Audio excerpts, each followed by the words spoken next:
A cargo satellite picks up an echo that shouldn't exist, a warship signature where no warship is listed. 200 nautical miles off the Somali coast, a steel giant drifts in silence. No AIS beacon, no call sign, just radar shadows from a hull almost 160 meters long. For a moment, the ocean forgets to breathe. On the screen inside a NATO maritime surveillance aircraft, the operator zooms in a decommissioned destroyer last registered to a European Navy, supposedly stripped and waiting for dismantling. Yet its navigation lights flicker, a sign of power on board. Then comes the second anomaly, a cluster of fast boats barely 12 meters each racing toward the hulk at more than 35 knots. No identification, no response to hails. Pirates. They shouldn't be able to get that close to a military ship, even a dead one. But tonight the ocean doesn't care about should. Within minutes, the boats latch alongside. Thermal cameras catch human silhouettes climbing steel ladders, sparks from cutting tools, and then light. The ship's internal grid, once dark, glows faintly through the bridge windows. Someone just brought a warship back to life. Across the region's command network, alerts cascade. Unknown group has boarded a decommissioned destroyer, possible control of internal power systems. Analysts stare at their screens. A question spreads faster than any order. If pirates can start the engines of a forgotten warship, what can they fire next? The ship was once known as HMS Calder, a retired Type 45 destroyer sold for scrap 3 years ago. Its hull, stripped of missiles and advanced radar arrays, was supposed to be harmless as shell, waiting to rust away in a coastal scrapyard. But the ship was never fully deactivated. During the transfer delays hit the process, legal disputes, unpaid contractors, and a regional war that left her anchored offshore, guarded by a skeleton security crew. Over time, the guards left the equipment rusted, and the sea quietly reclaimed her. Until now, when the fast boats attached their lines to the destroyer, the world's most dangerous kind of opportunity appeared, a warship without a nation. Inside the Operations Center of Combined Task Force 151, the International Anti-Piracy Coalition, red alerts flash across screens. The commander leans forward. Confirm if they've breached the bridge. A short silence follows. Then the report, yes, sir. They're inside. Heat signatures show movement in the control room. The main generator's warming up. The implications hit immediately.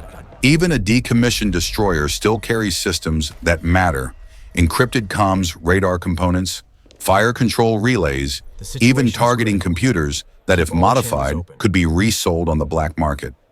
If the pirates managed to restart the auxiliary power units, they could broadcast false radar signals, jam civilian air corridors, or use the ship as a decoy for smugglers. Rules of engagement kick in automatically. Step 1, presence. Send patrol aircraft to monitor. Step 2, challenge. Issue hails on all open channels. Step 3, intervention. Only if hostile intent is confirmed. The coalition's legal officers warn the vessel is technically private property under dismantling contract. No strike without state authorization. That's the catch. The nation that once owned HMS Calder still holds partial legal responsibility, but they hesitate to act. Doing so might admit negligence in decommissioning. And the country whose waters she drifts in has no navy capable of boarding a destroyer. So for now, the pirates own a floating contradiction, too old to be useful, too powerful to ignore. At sunrise, satellite images confirm the impossible: the ship is moving. Barely 3 knots engines coughing through salt-clogged lines, but moving nonetheless. It isn't just drifting anymore. From the air, the footage looks surreal. A corroded hull crawling across calm water, tiny human figures walking its deck like ants on an iron whale. They've managed to route power from portable generators enough to spin the helm, light the bridge, and activate external lights.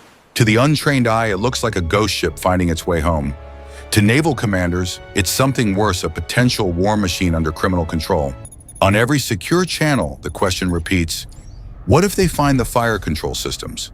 What if they rearm it? Intelligence reports suggest one of the pirate leaders once worked at a port repair yard, enough engineering background to understand the ship's basic systems. That means this isn't random looting anymore. It's intentional reclamation. In the combat briefing room, officers start planning contingencies. Could they jam the ship's electrical grid remotely? Could they board before nightfall? What if the pirates broadcast a distress call pretending to be the original crew? Every option carries risk. Boarding means close combat on a steel maze full of unknown traps. Firing means headlines coalition sinks former Allied warship. And waiting means watching criminals gain time to turn an empty shell into leverage. As the destroyer crawls closer to one of the busiest shipping lanes in the world, tension in the operations center thickens. This isn't about one stolen ship anymore. It's about who controls the symbols of power when governments look away. April 9th, 2027, 1420 UTC. The destroyer is now 30 nautical miles north of the main trade route. At this speed, she'll cross into the lane of civilian tankers before sunset. From a NATO surveillance aircraft circling above the thermal camera confirms it. People are on the bridge, others moving near the aft gun. Mount the one area the decommissioning team never fully cleared. The operator zooms in. Something metallic is being raised with ropes. It looks like a launcher. The command center's silence turns heavy. If that's a weapon, even a mock-up, the situation escalates instantly from piracy to armed threat. The radio team starts hailing on open frequencies. Unidentified vessel, this is Allied Warship Command. You are in restricted waters. Identify yourself immediately. No reply, only static. They try again in English, Arabic, Somali. Still nothing. Then the destroyer responds not by words, but by action. Her navigation lights blink 3 times slow and deliberate. It's an old maritime signal, stay clear. To every sailor watching the feed, it feels like defiance. The coalition commander looks at the tactical screen. CPA closest point of approach will drop to 6 nautical miles within 30 minutes. Understood, he mutters. Prepare deterrent sequence.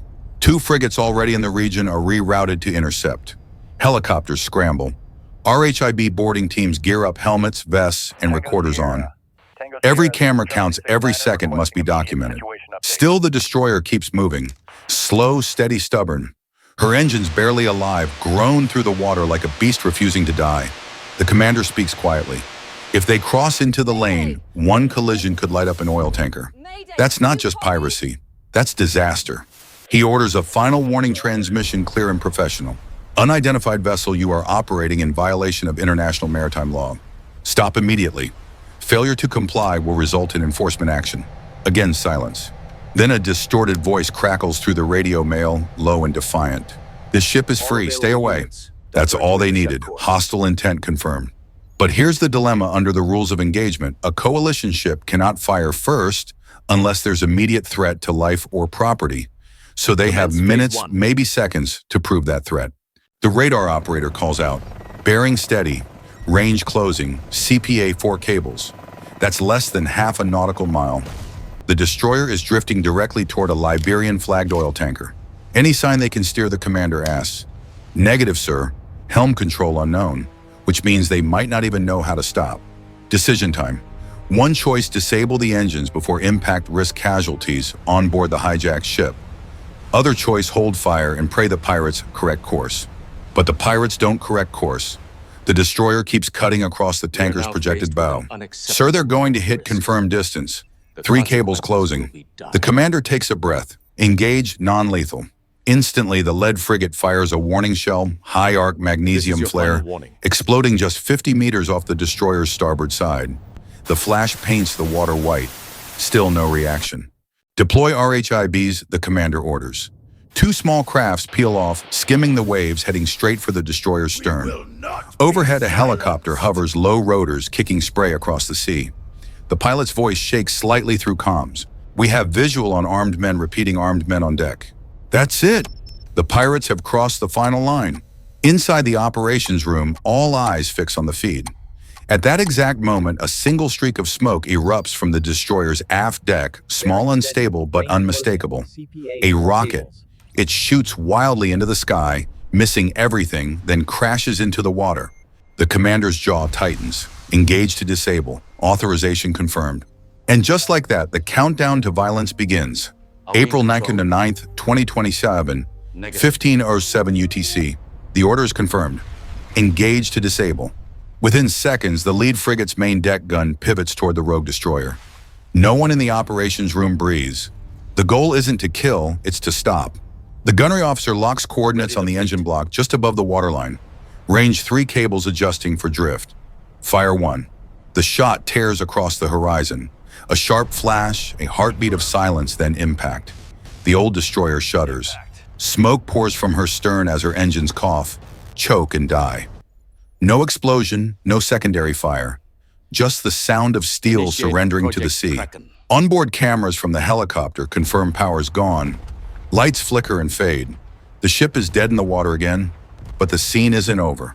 Through the helicopter's FLIR feed, figures can be seen on deck, waving, shouting, some trying to restart portable generators. The pilot calls it in. Movement on deck. No visible heavy weapons. Possible casualties F section. Copy that, the commander replies. Proceed with boarding.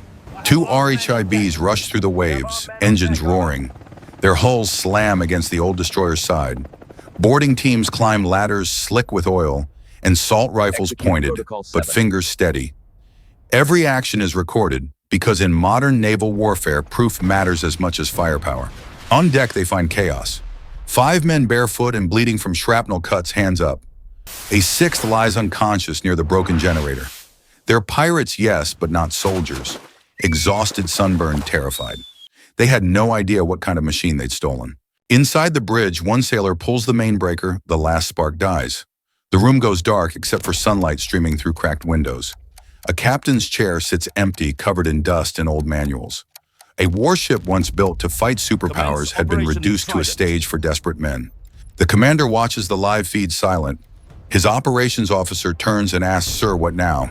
He doesn't answer immediately. The screen shows the pirates kneeling on deck, guarded but alive. Finally, he says quietly, "Now we clean up what history forgot." By nightfall, HMS Calder, once a symbol of naval pride, is under tow by a salvage tug. She won't sail again. Engineers confirm her engines are beyond repair. Her hull compromised, her control systems fried by the disabling shot. A safe end, but not a simple one. Because even in victory, the questions remain. International media releases the footage within hours. Some outlets call it a triumph, coalition stops pirate-controlled destroyer. Others see tragedy, naval fire kills 6 in disputed waters. In the capital cities, lawyers and diplomats scramble. The ship's original owner nation insists the strike was necessary. The coastal state complains about foreign warships operating inside its exclusive zone. And human rights groups ask the question no one in uniform wants to hear. Could those men have been stopped without shots fired?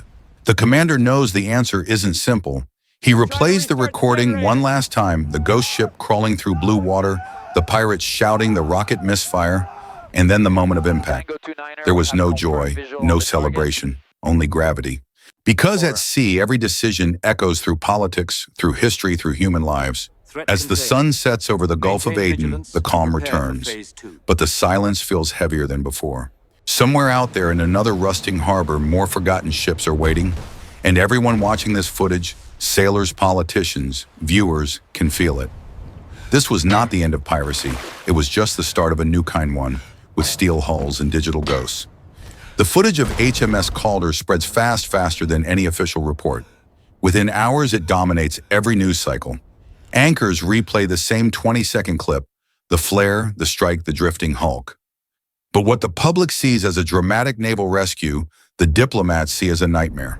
For the international community, this incident opens 3 uncomfortable truths. First, there are no clear rules for abandoned warships. Legally, once a vessel is decommissioned and transferred for scrap, it's no longer a military asset. But its systems, even the non-lethal ones, remain dual-use technology: radar, communication, encryption, surveillance tools. In the wrong hands, those fragments become power. And in the modern world, power never stays unclaimed for long. Second, it exposes the cracks in maritime control. The Gulf of Aden is one of the most heavily patrolled seas on Earth, yet a 7,000-ton destroyer drifted for months unguarded, undocumented, unclaimed. Every Navy thought someone else was watching. No one was. When the pirates came, they didn't steal the ship, they found it. Third, the geopolitical chain reaction.